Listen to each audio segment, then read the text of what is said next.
Bismillahirrahmanirrahim. Assalamualaikum warahmatullahi wabarakatuh. Alhamdulillahi rabbil alamin. Wassalatu wassalamu ala al-mab'uthi rahmatan lil alamin.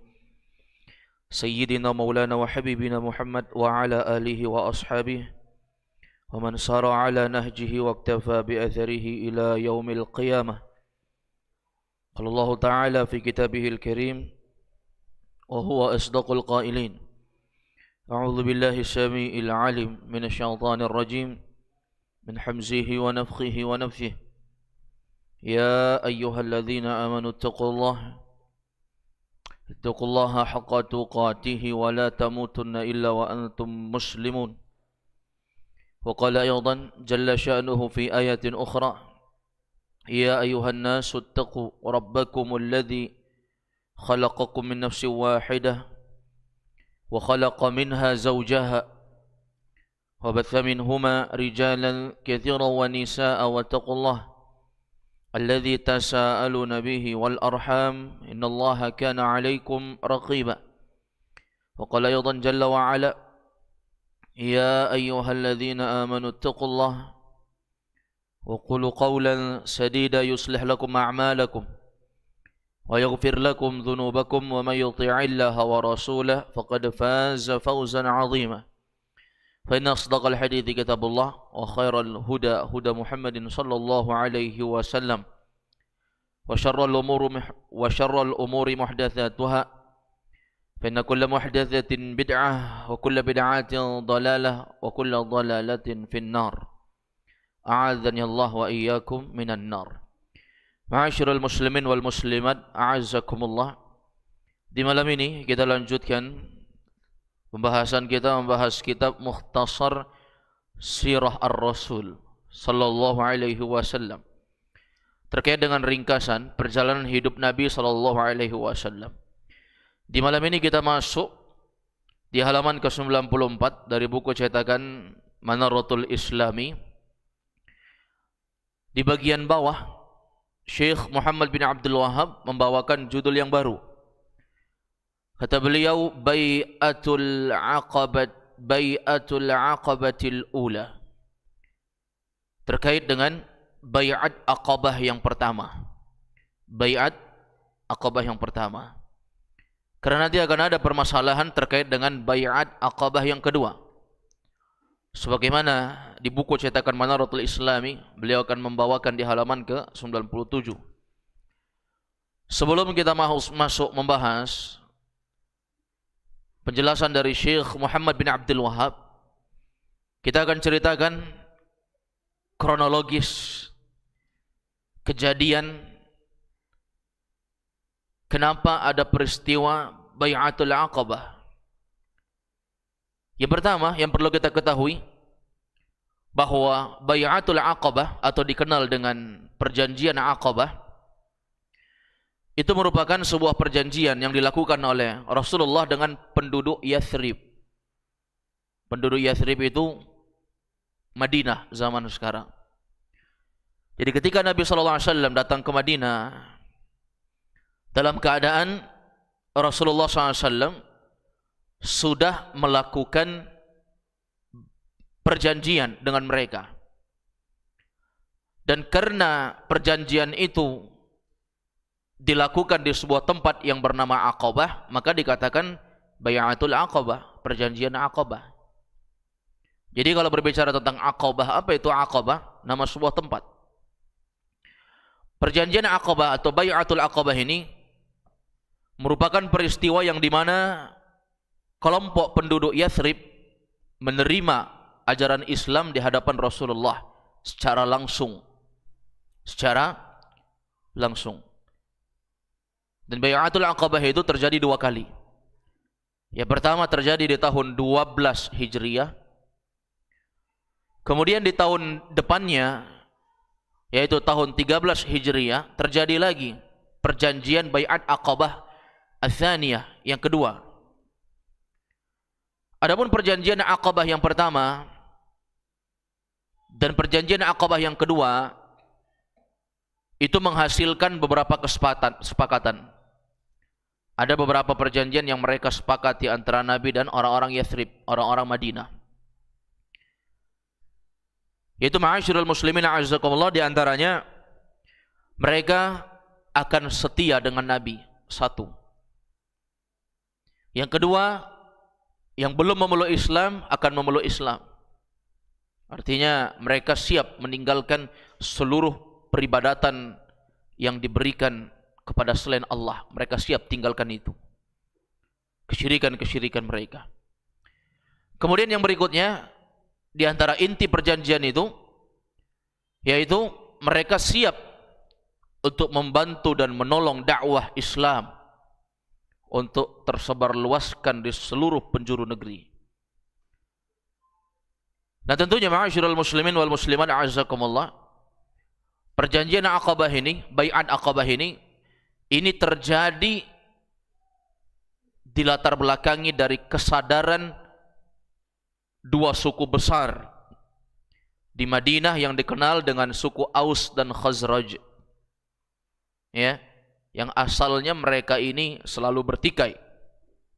Ya, dengan jumlah ratusan tahun lamanya bertikai sampai turun menurun. Namun ma'asyiral muslimin wal muslimat a'azzakumullah, ketika mereka sadar pentingnya persatuan antara dua suku ini, maka mereka bersatu. Kenapa? Karena mereka menyadari bahwasanya orang-orang Yahudi mendapatkan keuntungan. Orang-orang Yahudi Madinah ya, mereka mendapatkan keuntungan dari pertikaian antara suku Aus dan Khazraj ini.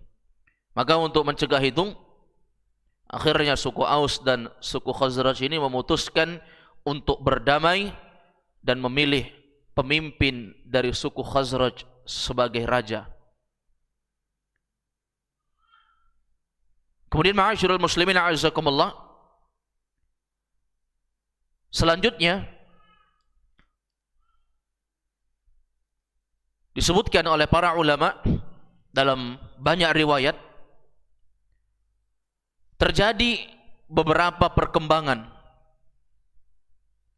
ketika mereka bersatu. Termasuk diantaranya adalah perjalanan beberapa anggota suku Khazraj ke Mekah selama musim haji. Ada beberapa orang yang datang.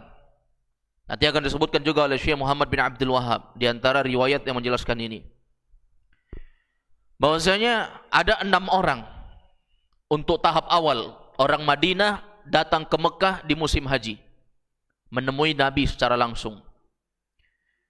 6 orang pertama dari kalangan penduduk Madinah ini, mereka bertemu dengan Nabi di sebuah bukit Aqabah yang bernama Aqabah, bukitnya itu. Lalu ma'asyiral muslimin a'azzakumullah, berbicara tentang bukit Aqabah ya, tempat mereka melakukan perjanjian antara Nabi dengan beberapa orang Yathrib, orang Madinah ini. Letaknya tidak jauh dari kota Mekah. Ya. Dan ketika mereka berdiskusi, Nabi SAW menjelaskan terkait dengan beberapa perkara yang mesti dilakukan ketika seorang itu memeluk agama Islam. Maka pada kesempatan itu Rasulullah SAW mengajak mereka untuk memeluk Islam. Diajak, kalau kalian memang mau memeluk agama Islam, tinggalkan segala berhala kalian, tinggalkan segala kesyirikan. Maka pulanglah kelompok pertama 6 orang ini kepada penduduk-penduduk yang ada di Madinah, dan mereka ikut menyebarkan Islam di sana. Diajak orang-orang kampungnya. Ini masih pertemuan antara 6 orang. Kemudian setelah itu, ya, Rasulullah SAW ditemui lagi oleh mereka yang 6 orang yang sudah kembali ke Madinah tadi. Datang lagi ke Mekah, dan mereka berjumlah 12 orang. Tadi asalnya 6. Kali ini 12 orang. Inilah yang dikenal dengan Bai'atul Aqabah yang pertama. Kalau tadi 6 orang hanya diajak Islam, belum ada beberapa perjanjian yang disepakati. Ketika 12 orang, maka disitulah Mereka-mereka ini berjanji untuk sumpah setia dengan Rasulullah sallallahu alaihi wasallam di Bukit Aqabah. Ini ma'asyiral muslimin wal muslimat a'azzakumullah. Mereka secara rahasia mendatangi Nabi sallallahu alaihi wasallam dan menyatakan keinginan mereka untuk memeluk Islam. Yang 12 orang ini. Ini belum dipublish beritanya. Dan mereka juga mengundang Nabi untuk datang ke Yathrib untuk menyelamatkan kota mereka dari berbagai macam konflik. Karena memang kota Madinah sebelum itu berentet sekitar 40 tahun pertumpahan darah terjadi di sana. Maka Rasulullah SAW ketika diundang, beliau menyampaikan beberapa prinsip-prinsip terkait dengan agama Islam kepada mereka dan mengajak mereka untuk berbaiat. Baiat itu artinya sumpah setia kalau bahasa kita. Ada perjanjian untuk bersumpah dan setia. Dan baiat itu tidak dilakukan kepada organisasi tertentu, kepada kelompok-kelompok tertentu, enggak. Kalau itu dilakukan, itu akan menimbulkan mudarat yang besar. Terus bagaimana dengan orang-orang yang mereka dari Madinah bertemu dengan Nabi kemudian melakukan bai'atul Aqabah? Iya. Karena Rasulullah SAW itu pemimpin. Ya. Rasulullah pemimpin kaum muslimin. Adapun yang dilakukan oleh sebagian orang zaman sekarang, satu organisasi kemudian mengharuskan setiap orang yang bergabung, berkecimpung di organisasinya untuk berbaiat kepada organisasinya saja. Kemudian organisasi yang lain membuat seperti itu juga, yang lain membuat seperti itu juga, dan saling menyikut satu sama lain sesama muslim. Maka ini tentunya bertolak belakang dengan ketentuan syariat Islam. Inilah yang dilarang. Ini namanya hizbiyah. Dan Allah SWT menyebutkan terkait dengan larangan hizbiyah, berkelompok-kelompok, ta'assub asabiyah, fanatisme golongan, itu kebiasaan orang-orang musyrikin, kata Allah. Wala takunu minal musyrikin. Janganlah kalian jadi seperti orang musyrik, kata Allah. Kenapa mereka? Minal ladzina farraqu dinahum. Mereka itu kebiasaannya memecah belah agama mereka. Wa kanu syi'an, dan mereka menjadi kelompok-kelompok.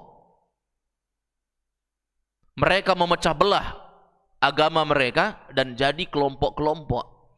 Kullu hizbin bima ladaihim farihun. Setiap kelompok bangga dengan kelompoknya masing-masing. Inilah yang terjadi di zaman sekarang.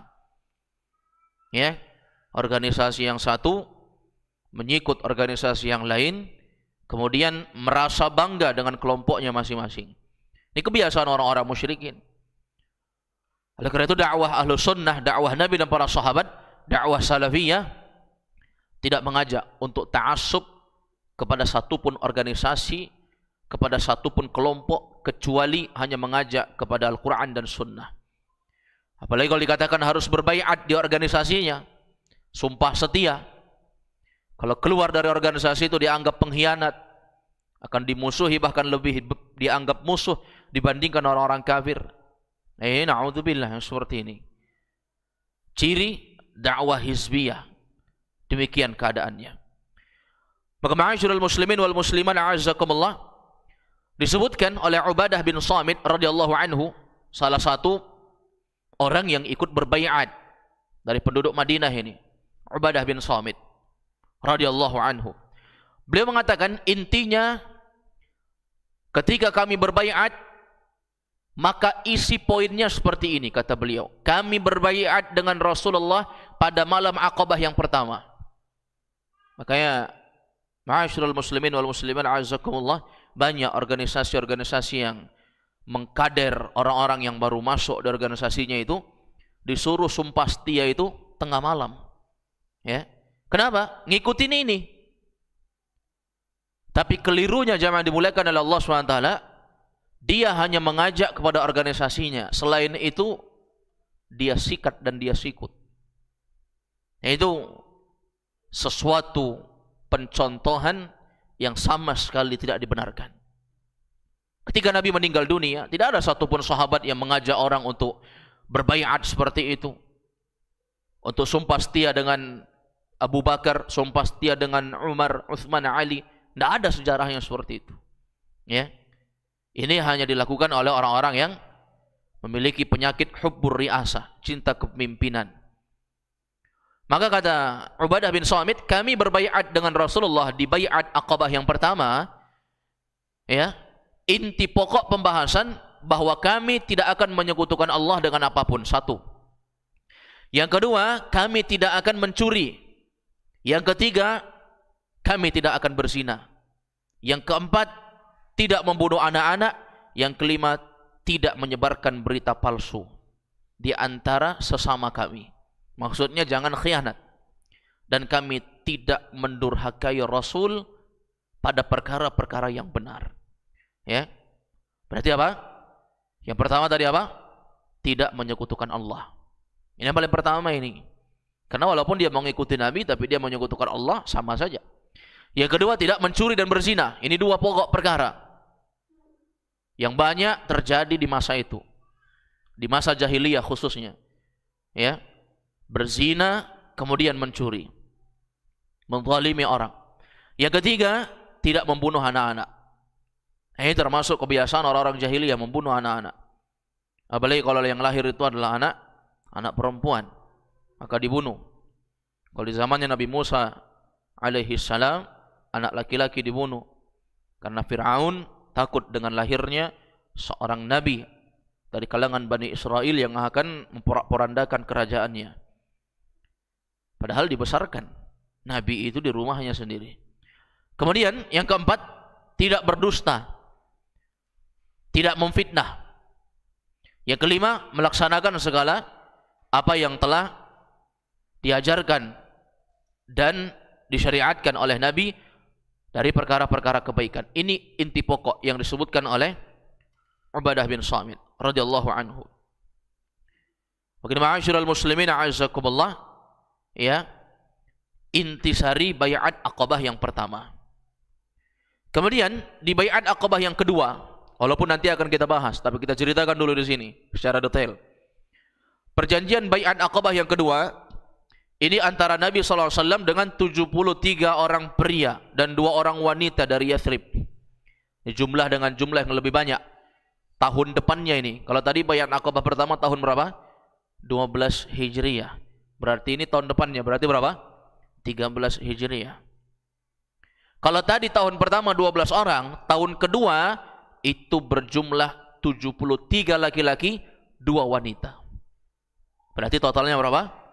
75 di tahun 13. Dan itu ma'asyiral muslimin wal muslimat a'azzakumullah dilakukan di malam hari juga. Adapun wanita yang ikut baiat Aqabah yang kedua yaitu Nusaybah binti Ka'ab dan Asma binti Amr bin Adi. Ya, ini 2 orang wanita yang dikenal. Nusaybah binti Ka'ab dan Asma bin Amr bin Adi. Dan baiat ini terjadi di tahun 13 kenabian Rasulullah, di tahun 13 Hijriah. Di tahun 13. Ini ma'asyiral muslimin wal muslimat a'azzakumullah. Adapun isi baiat yang kedua, baiat Aqabah yang kedua ini, yang pertama untuk mendengar dan taat baik dalam perkara yang disukai ataupun dibenci. Ini lebih khusus lagi, lebih meruncing lagi perjanjiannya. Kalau tadi taat kepada sesuatu yang disenangi, kalau ini suka tak suka taat. Kalau itu perintah Nabi. Satu. Nah, inilah yang berlaku kepada kita hari ini. Suka tak suka dengan syariat, kita harus taat karena kita muslim. Karena kita muslim. Ya ayyuhalladzina amanu udkhulu fis silmi kafah. Masuklah kalian dalam Islam secara totalitas, kata Allah. Yang kedua, di antara intisari perjanjian baiat Aqabah yang kedua, mereka sumpah setia untuk berinfak baik dalam keadaan sempit ataupun lapang. Karena saat itu dakwah Islam itu betul-betul merintis, menyebarkan Islam itu butuh pembiayaan, bukan sekedar kekuatan. Butuh menolong orang-orang yang mereka ditindas, budak-budak yang disakiti kemudian masuk Islam butuh ditebus, itu butuh biaya. Terjadi beberapa peperangan itu butuh biaya tentunya. Yang ketiga, sumpah setia untuk beramar ma'ruf nahi mungkar. Paham ya maksudnya amar ma'ruf nahi mungkar ini? Amar ma'ruf berarti memerintahkan kepada kebaikan. Nahi mungkar berarti apa? Mencegah dari kemungkaran. Yang keempat, sumpah setia agar tidak terpengaruh dengan celaan orang-orang yang mencela di jalan Allah. Jangan pedulikan. Enggak usah peduli. Karena memang setiap kebaikan pasti ada yang tidak suka. Dan setiap kita hidup, kita tidak akan mampu membuat orang semuanya ridha sama kita. Hubbun nas ghayatun la tudrak. Engkau menginginkan kau dicintai sama semua orang, itu enggak mungkin. Itu cita-cita yang enggak mungkin, yang mustahil. Jadi jangan pedulikan celaan orang-orang yang mencela. Yang kelima, sumpah setia agar melindungi Nabi sebagaimana mereka melindungi wanita-wanita dan anak-anak mereka sendiri. Kalau kita, istri kita disakiti, kita orang yang paling pertama untuk menolong. Kalau anak kita disakiti, kita yang paling pertama. Maka di antara intisari bai'at aqabah yang kedua itu, siap untuk melindungi Nabi sebagaimana kalian melindungi wanita-wanita dan anak-anak kalian sendiri. Kayak dalam beberapa peperangan itu Rasulullah SAW itu dilindungi. Ketika disakiti, beliau dilindungi. Ini intisari dari masalah bai'at aqabah pertama dan bai'at aqabah yang kedua. Poin yang perlu antum paham dan hafal, bai'at aqabah itu adalah sumpah setia di bukit Aqabah yang dilakukan di malam hari. Bai'at aqabah yang pertama tahun berapa? 12 Hijriah, dan bai'at aqabah yang kedua tahun berapa? 13 Hijriah. Bai'at aqabah yang pertama itu berasal dari 6 orang yang datang ke kota Mekah menjumpai Nabi, diajak masuk Islam, dikenalkan Islam. Kemudian mereka pulang membawa 12 orang diam-diam. Kemudian yang 12 orang inilah sumpah setia di hadapan Nabi di bukit Aqabah di malam hari. Kemudian mereka semuanya pulang untuk menyebarluaskan Islam.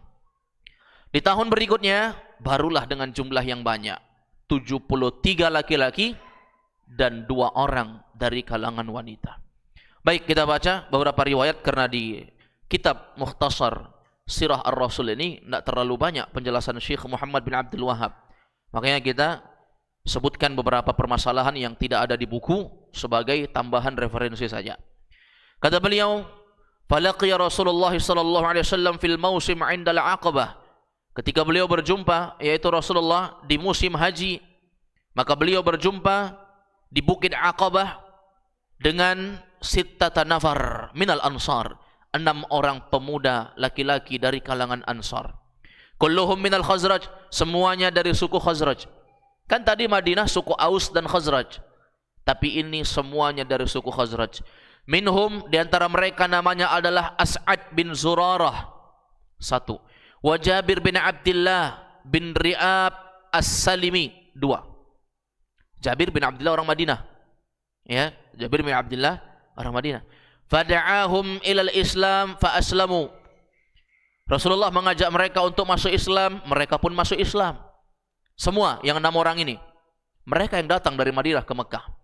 Tsumma raja'u ilal Madinah, setelah mereka masuk Islam, 6 orang ini pulang lagi ke Madinah.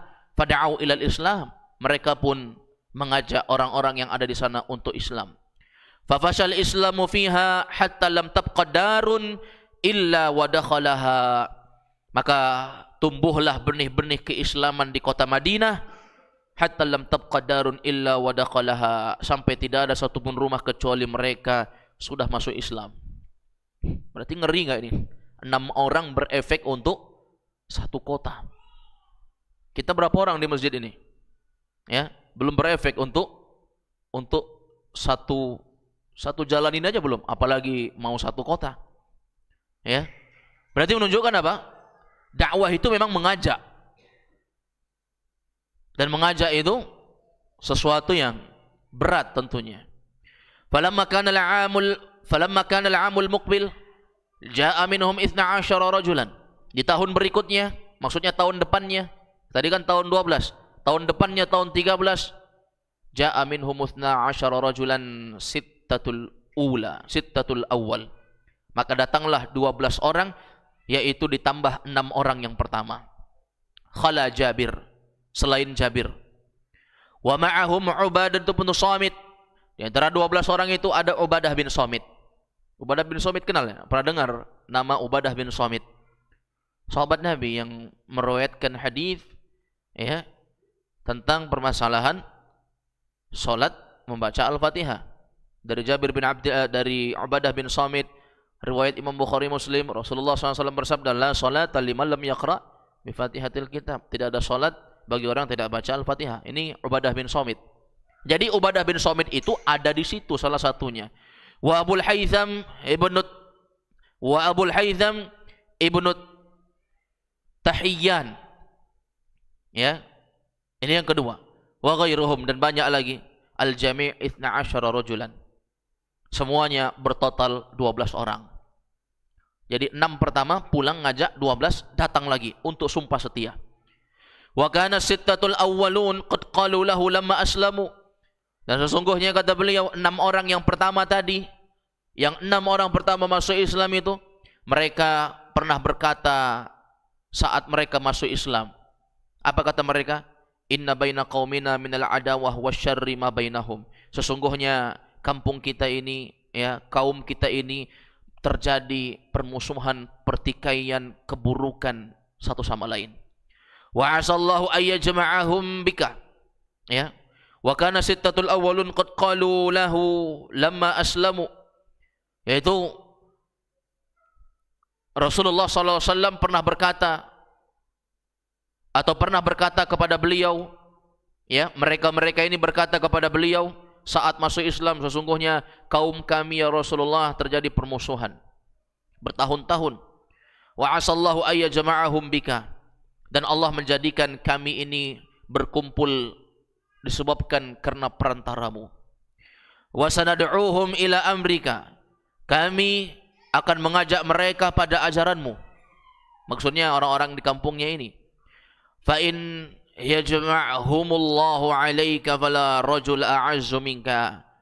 Kalaulah mereka itu berkumpul dan bersatu, maka tidak ada yang lebih mulia daripadamu ya Rasulullah, karena engkau menyatukan kami. Wa kana al-Aus wal Khazraj akhwaini li ummin wa abin. Dan saat itu suku Aus dan Khazraj, mereka adalah saudara seibu seayah. Asalnya suku Aus dan Khazraj itu kalau ditarik keturunannya, mereka itu saudara seibu seayah. Asluhum minal Yaman minas Saba. Mereka berasal dari Yaman, dari negeri Saba. Wa ummuhum Qailah bintu Kahil. Ibu mereka bernama Qailah bintu Kahil. Ini ibunya suku Aus dan Khazraj. Sampai ratusan tahun jamaah, semuanya bermusuhan anak-anaknya. Padahal mereka seibu seayah. Ibu mereka namanya Qailah binti Kahil. Yaitu imra'atun min Quda'ah, seorang wanita dari Quda'ah. Yuqalu lahum lidzalika abna'u Qailah. Oleh karena itu Aus dan Khazraj ini disebut dengan abna'u Qailah, anak-anaknya wanita yang bernama Qailah bintu Kahil. Disebutkan oleh penyair, qala syair, bahalilu min auladi Qailata lam yajid. Para pelawak anak-anak Qailah tiada didapat alaihim khalitun fi mukhalatatin atba. Pada merekalah celaan dalam pergaulan. Fawaqa'at bainahumul adawatu bisababi qatil. Ternyata sebab Aus dan Khazraj itu bertikai, yaitu sebab adanya yang terbunuh. Falabithat bainahumul harbu mi'ata wa 20 sanah. Maka terjadilah di antara mereka setelah terbunuh, ada yang terbunuh di antara mereka itu, peperangan selama 120 tahun, ila an atfa'ahallahu bil Islam, sampai Allah memadamkan peperangan itu dengan Islam. 120 tahun. Seibu seayah. Na'udzubillah sekali yang seperti ini. Itulah efek kalau nggak mengenal agama. Bunuh-membunuh itu mudah, ya. Caci-mencaci itu mudah kalau nggak kenal agama. Bahkan seayah seibu pun bunuh-membunuh gara-gara urusan warisan. Kenapa? Karena memang tidak kenal agama. Memang Islam itulah yang memadamkan api yang menyambar-nyambar hati manusia. Islam yang mengatur semuanya. Fa'allafa bainahum bi Rasulillah sallallahu alaihi wasallam. Lalu Allah Azza wa Jalla menyatukan mereka, melunakkan dan menjinakkan hati mereka disebabkan melalui perantara Rasulullah. Wa dzalika qauluhu, oleh karena itu Allah mengatakan dalam surah Ali Imran, wadhkuru ni'matallahi 'alaikum idh kuntum a'da'an fa'alafa baina qulubikum fa asbahtum bi ni'matihi ikhwana. Apa kata Allah? Wadhkuru ni'matallahi 'alaikum. Ingatlah nikmat Allah yang Allah beri kepada kalian, termasuk kita jemaah. Idh kuntum a'da'an, ketika kalian dulunya bermusuhan, fa'allafa baina qulubikum, setelah itu kami jinakkan hati kalian, kami lembutkan, kami satukan, fa asbahtum bi ni'matihi ikhwana, dengan itu semua kalian menjadi bersaudara. Jadi jangan kita hancurkan nikmat persaudaraan itu dengan hanya masalah kecil, dengan hanya masalah sepele. Jangan. Telah bersusah payah orang-orang dulu itu untuk menyatukan persaudaraan. Rasulullah menyatukan suku Aus dan Khazraj itu bukan dengan perkara yang mudah. Falamma ja'ahu al-ithna 'ashara rajulan al-'am al-ati. Setelah itu, ya, tatkala datang kepadanya 12 laki-laki di tahun berikutnya, ya, datang lagi beberapa laki-laki, 12 orang tadi dengan tambah lagi beberapa orang, alladzi dzakarna minhum ithnani minal Aus. Di antaranya ada dari kalangan Aus. Ini di tahun 13. Setelah mereka bersatu kan, mereka berbaiat, kemudian datang lagi di tahun 13 berikutnya. Di antaranya ada 2 orang dari suku Aus, Abul Haytham dan juga Wu'aim bin Sa'idah. Wu'aim namanya, Wu'aim bin Sa'idah. Adapun sisanya itu dari Khazraj. Sisanya dari Khazraj, wal baqi minal Khazraj. Falaman sarafu ba'atha ma'hum Rasulullah SAW Mus'ab bin Umair. Sepulang mereka, ya, maka Rasul mengutus Mus'ab bin Umair sama mereka. Wa amarahu ay yuqri'ahumul Qur'an, dan Mus'ab bin Umair ini diperintahkan oleh Nabi untuk membacakan kepada mereka Al-Qur'an, wa yu'allimuhumul Islam, dan mengajarkan Islam. Jadi setelah mereka berbaiat itu enggak ditinggal begitu saja. Ada beberapa utusan diutus, di antaranya Mus'ab bin Umair untuk ngajarin Quran, ngajarin Islam. Fanazala ala Abi Umamah As'ad bin Zurarah. Kemudian Mus'ab pun tinggal di rumahnya Abu Umamah As'ad bin Zurarah. As'ad bin Zurarah. Fa kharaja bi Mus'ab fi ihda kharajatihi. Maka suatu ketika Abu Umamah dan Mus'ab keluar di suatu kunjungan. Fadakhala haitan min haitani Bani Zafar, untuk masuk ke perkebunan Bani Zafar. Fajalasa fihi, keduanya duduk di situ. Wajtama'a ilaihi marijalun mimman aslam, dan berkumpullah sekeliling orang-orang yang mereka telah berislam. Ini kejadian di kota Madinah yang betul-betul sangat menggembirakan. Banyaknya orang-orang yang mereka betul-betul menerima dakwah Nabi. Oleh karena itu Nabi memutuskan untuk meninggalkan kota Mekah, dan mereka, ya, Nabi dan para sahabat memutuskan untuk berhijrah di kota Madinah. Makanya saat orang-orang Madinah mendengarkan bahwa Nabi akan tinggal di Madinah, hijrah dari Mekah ke Madinah, orang Madinah sangat menyambut, ya, sangat menyambut berita itu, ya. Kayak kita kenal dari senandung yang mereka senandungkan saat menyambut Nabi dan para sahabat datang, dengan menyebutkan sesuatu yang masyhur, tala'al badru alaina min thaniyatil wada'. Telah datang al-badru, yaitu bulan purnama, cahaya yang terang kepada kita, min thaniyatil wada', dari arah thaniyatul wada'. Wajib syukru alaina mada'a lillahida, dan wajib bagi kita untuk bersyukur, ya, atas segala yang Allah berikan ini, ya. Allah terkait dengan permasalahan Bai'atul Aqabah yang Rasulullah sallallahu alaihi wasallam akhirnya beliau tinggal di kota Madinah dan beliau meninggal di kota Madinah. beliau meninggal di kota Madinah. Dan Madinah itu dulu namanya adalah Yathrib. Sekarang disebut dengan Madinah. Hadza huwa, ini dapat kita bahas di pertemuan malam hari ini. Insyaallah kita lanjutkan di pertemuan berikutnya terkait dengan Islamnya Sa'ad bin Mu'adz dan juga Usaid bin Hudhair. Insyaallah taala. Tafi bihadzal qadar. Subhanakallahumma bihamdik asyhadu an la ilaha illa anta astaghfiruka wa atubu ilaik. Assalamualaikum warahmatullahi wabarakatuh.